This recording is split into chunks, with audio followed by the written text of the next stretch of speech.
Welcome back to Third Phase of Moon. My name is Blake Cousins, and in this week's episode, we're going to speak with Stephen Bassett.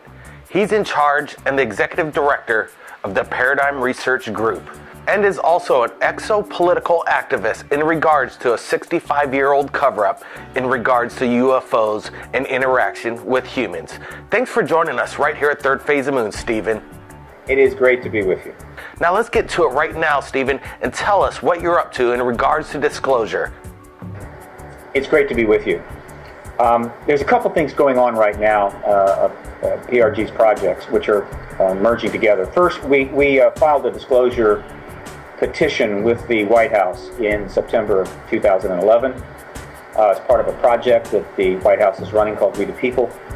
And we got enough signatures to get a response. That came on November the 4th, and the White House essentially stated in their response there's no evidence whatsoever of any life outside our planet or any life outside engaging us, and even more importantly, that there's no evidence that the government has hidden anything on this subject matter from the American people. Of course, all three of those statements are false.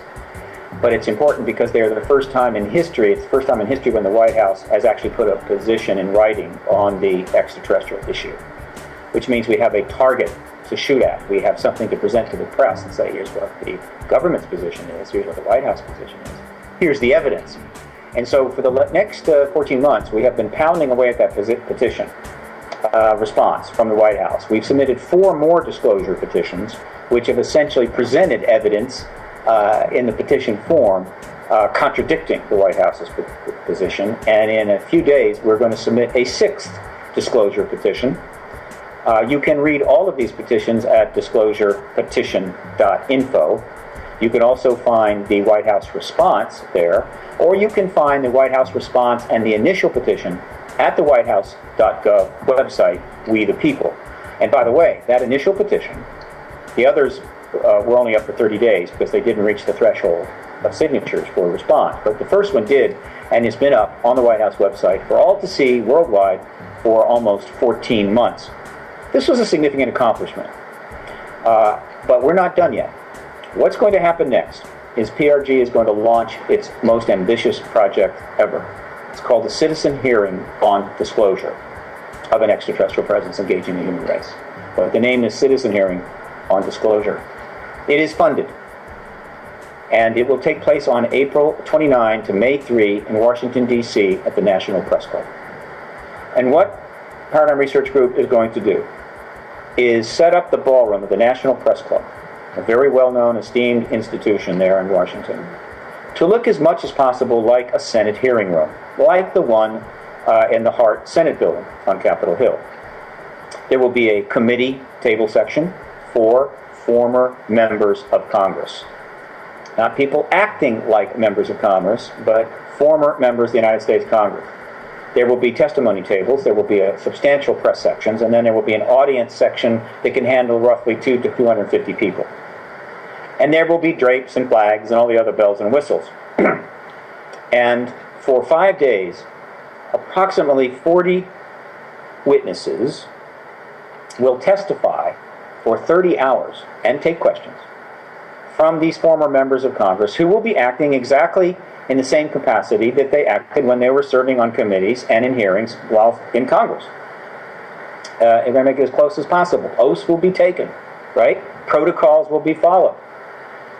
And these witnesses will be comprised of the top researchers in the world addressing this phenomena, the political interaction with this phenomena, government history, etc., etc., etc., as well as a number of individuals of rank and station who at one time served in the military or in political office or with agencies like intelligence agencies or NASA, whatever, who will then testify to events and evidence of which they have direct involvement with. Such witnesses have presented this material in the past. Most of them are going to be known to those that follow this issue, and they've done it in press conferences lasting an hour to 2 hours, almost every one of which was also held at the National Press Club, going back to 2001 with the Disclosure Project's very large press conference. They're in the same room, right? And so What we will have, therefore, is the largest collection of witnesses and researchers ever brought together to address the world and the media on this issue. Not in a press conference format, though, in a hearing context before former members of Congress. First of all, to my knowledge, the event itself is unprecedented. There has never been a citizen hearing like this ever before. There have been some mock hearings that were held at colleges and universities with people standing in and what have you, or maybe by some citizens in a city where they do a little mock hearing simulating what happens at the city council. But no event like this has ever taken place. And of course, the subject matter is rather profound. Now, what we're going to do between now and then, and we've hired the top publicists and independent publicists in Washington, D.C. to drive the public relations and publicity on this, is we're going to build up a whole process of comparison where the world's media, and particularly the political media in Washington and the power center of the East Coast, are going to be able to look at the White House response of November the 4th, 2011, and all of this testimony, which shows the evidence that the White House says doesn't exist at all. And a lot of that evidence alludes to the government's efforts to hide and withhold information from the people, making the White House response completely false. So that's an embarrassment for the White House, but it's also a powerful incentive for the media to say, wait a minute, something's not right here. They've never really had this kind of stark contrast before, and they're about to get it. And they're already going to get this picture long before the event takes place. We expect significant coverage of this event. More importantly, Paradigm Research Group is going to live stream the entire event, all 30 hours and other concomitant events, to the world. We intend to provide translation, simultaneous translation, so that we will be broadcasting not only in English, but the live stream will be broadcast in French, Spanish, and Arabic, which adds another 2 billion people to the potential audience. We are looking into the possibility of also streaming it in Chinese. And that will be a factor of whether or not we can become convinced that we can have the proper conduit so that people will be able to listen to it. There's no sense in broadcasting it if it's going to be blocked throughout all of China. So that gives you a sense of the scope of this event and the potential to bring this issue into play before a huge number of media and billions of people at the same time. This, we hope, will create what is frequently referred to as a media firestorm. In other words, the kindling has been laid for 65 years. The press has been pounded with information and documentaries and press releases from multiple organizations. They have covered the issue more aggressively of recent years. They're certainly producing thousands of articles on this because I archive those articles at the ParadigmResearchGroup.org website. But they haven't crossed the line into challenging the truth embargo itself. We think this event could, in fact, trip that switch. If it does, the truth embargo will probably not last out the summer of 2013. It will be over. The truth embargo is so weak now and so under attack from multiple directions that a substantial increase in the pressure from media, both foreign and U.S. media, the answers are simply not there for the tough questions. The whole thing will simply collapse, and that is the goal of this event. The citizen hearing's goal is nothing less than ending the truth embargo and ET presence in the summer of 2013, resulting in the most profound event in human history, and all 7 billion people of the world learning that they are, in fact, not alone in the universe, and they already have company. Now, the website is citizenhearing.org. What you will find there now, or at least through approximately the 16th of January, is an announcement page. But by the 16th of January, a full website will be up with lots of bells and whistles, and of course the progress of this hearing as it moves toward April 29 can be followed very closely. People will be able to very soon there sign up for the live stream. We may have sign up for being part of the audience. And of course we'll be listing the witnesses as they come on board, as well as the members of Congress that will serve in hearing. That's what's going on. That's the plan for next year. We will also submit a 6th disclosure petition very soon, within a few days, again putting more pressure on the White House's response of November 4th, 2011, and it's likely a 7th and possibly an 8th disclosure petition will go on the White House website between now and the event on April 29th. The arrogance of the White House and the government claiming that there is no life absolutely whatsoever in the universe is absolutely ludicrous to me. And with all the evidence that you received and we're receiving right here at Third Phase of Moon, it would put anybody away in jail in the grand jury of any kind of scheme. The evidence is just overwhelming, right? Well, let me clarify. I don't know if it's arrogance. First of all, this response was so starkly extreme and so easy to attack that I still wonder to this day if in fact that was intentional. That rather than give us a wishy-washy response that would accomplish nothing, they gave us something that we could go after. It was almost like the White House was saying, look, we're not going to announce the ET presence because of this petition. We can't do that now. But we're going to give you a gift. We're going to give you a position that you can pretty much destroy. And so making it possible for you to come and get disclosure. We're not in a position yet to do it, but if you come and get it, it'll happen. I don't know, and maybe one day I will know. But the fact is that the response they gave is going to be very helpful in driving the press interaction of this. But let me mention this. I don't know how much time we have, but let me mention something important. The best answer I can give is to why we don't have disclosure now already. And there's all kinds of theories out there, and they run from something as simple as, they just don't think we're ready, to all kinds of very exotic conspiracies and dark stuff. I think it's really this, that because of the truth embargo, the military intelligence management committees that handle this particular national security matter have cut the president and the executive branch out of the loop. Eisenhower certainly was aware of it. Truman was aware of it. Kennedy to some degree, perhaps Nixon less. Johnson not so much, and so forth, until we get to Clinton and Obama. I don't think they're given a briefing on anything. And so essentially they've isolated the issue away from the president. Now this has created a problem. It's painted the government as a whole into a corner. Why?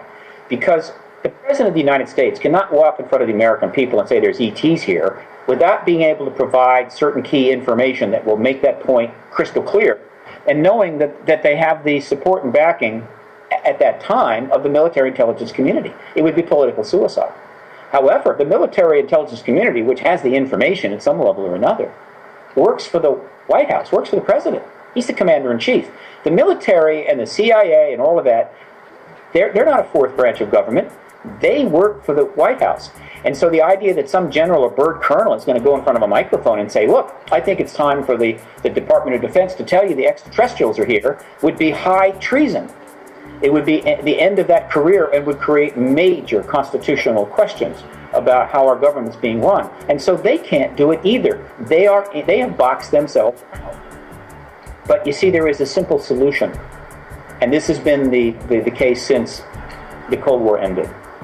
Somebody representing the White House, if I had to pick somebody, it would be John Podesta, former advisor to Bill Clinton, former chief of staff to Bill Clinton, and of course the CEO and founder of the Center for American Progress, needs to hold a private meeting with a representative of the Department of Defense, not necessarily the CIA or intelligence, but the Department of Defense. And in that meeting, they would hammer out, what does the president need from the military intelligence community to support a disclosure act? What does the military intelligence community expect from the president in terms of the disclosure event itself, and of course how things are going to go in the post-disclosure world? And having reached that understanding, the president can go forward and do what is inevitably going to happen, and that is announce the extraterrestrial to the American people. That's why it hasn't happened yet, because that meeting hasn't taken place. They haven't had that understanding, which will have to be done secretly. There's no way they're going to hold this meeting at the Holiday Inn and announce it in advance.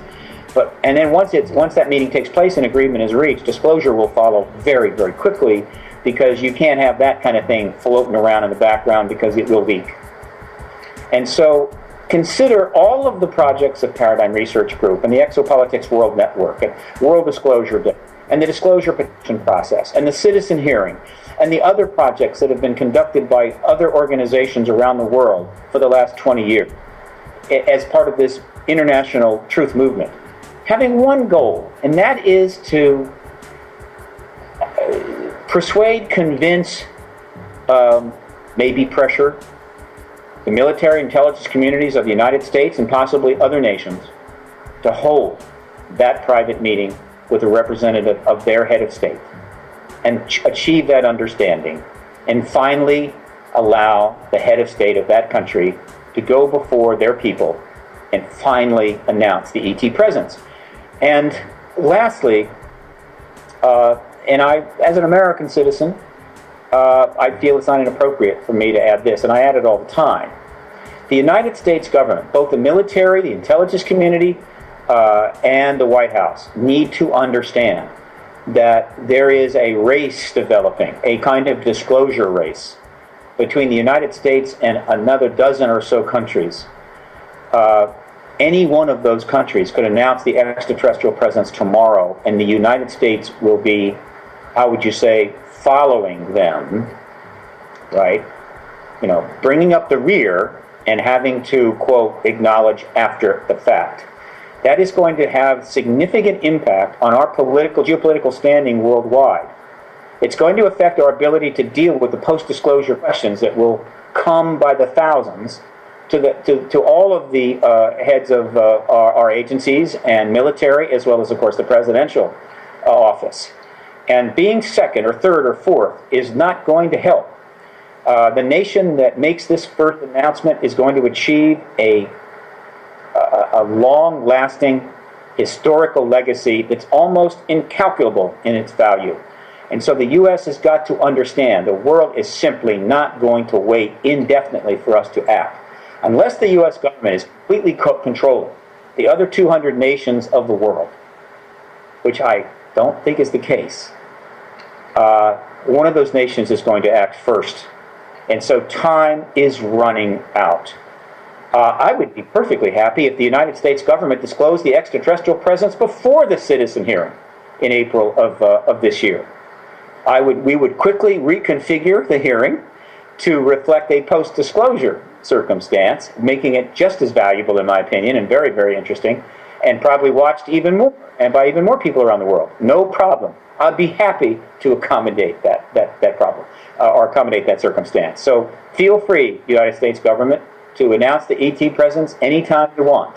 But if you haven't, I can assure you the impact of the disclosure hearing, and by the way, this entire hearing is being fully documented by a film crew from a production company in Los Angeles, and there will be a theatrical documentary built around this hearing that will then come out, hopefully in theatrical distribution sometime in the late fall of 2013 of this year. So it's not just a documentary, there's going to be a citizen disclosure hearing. I'm sorry, not just the event, there's also going to be a citizen disclosure hearing documentary, which will just bring it all home one more time. So that's where things are at right now. That's why I feel probably more optimistic than ever that this particular year may be the disclosure year. I think we've had opportunities in the past, and I've said so, but I've never predicted the day and time, because no one can do that. But I have to say, of all the 16 years since PRG got underway in 1996, this year looks the most promising. Stephen, I really want to thank you for joining us here at Third Phase of Moon and sharing your insight with all our viewers from around the world. Can you tell them on how to get involved with this petition to the White House and be a part of history?